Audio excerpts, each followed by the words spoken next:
Welcome into the Locker Room Report. I'm Lisa Seymour alongside Coach Winters. So Coach, looking back at the 33-21 loss up at Northern, some things to take away. Again, your team playing well, really well at some points, and then some huge mistakes cost you the game. Yeah, it seems that we can't find the consistency we need to be a successful team right now. Play good defense for a long period, and then that kind of collapses. Play good offense for a little bit, have a couple of nice big plays, but not consistency. We just have to find consistency. And another theme about that Northern game is field position. I think on kickoff and kick return, we were pushed back, and they had great field position to start their drives. So talk about how that affects the overall outcome of a game. Well, you talk about hidden yardage. I think our kickoff team, we gave up a big play that led to a touchdown directly. And kickoff return team, I think we had 3 returns inside our own 20. And so what happens is we're playing on a long field and they're playing on a short field, which is a huge difference in the game.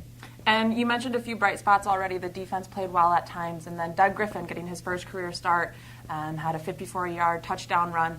So just talk a little bit about your young quarterback in Doug Griffin. Well, Doug is just a tremendous young man. He comes with a great attitude every day. He's very fast. He breaks tackles. Actually, he's breaking more tackles than some of our running backs. So we're happy with how he's playing. I thought he threw the ball well, even though we had a couple turnovers. I don't think you can blame Doug for those because he threw the ball where he should have, and we just didn't react appropriately. So we're happy with him. We're excited about his future and how he'll perform this coming week. Now looking ahead to this week's game against Ferris State, certainly a good team, 5-2 in the GLIAC. Jason Vanderline, a huge offensive threat, over 1,200 yards rushing, over 1,200 yards passing. So just talk a little bit about what it's going to be like to play against a quarterback like that. Well, he's arguably the best player in the league. The things that he does are unmatched. It's tough to play against a guy like that because he can break so many tackles. And you have to try to get as many people around him and on him as possible. And it's a challenge.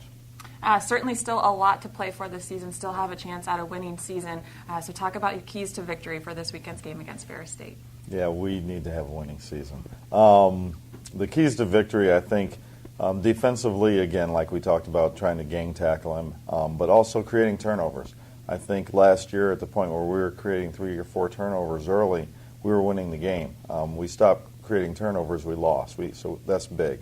I think offensively, we haven't had a game where we haven't turned it over. If we can do that, boy, we can do some things on offense. And then, you talked about the kicking game. If we can do better on our kickoff returns, maybe get one out there, and put our offense on short fields, that would be huge. All right, well, Coach Winters, thanks so much for your time, and certainly best of luck to you and your team. Thank you. For Coach Winters, I'm Lisa Seymour. Thanks for joining us on the Locker Room Report.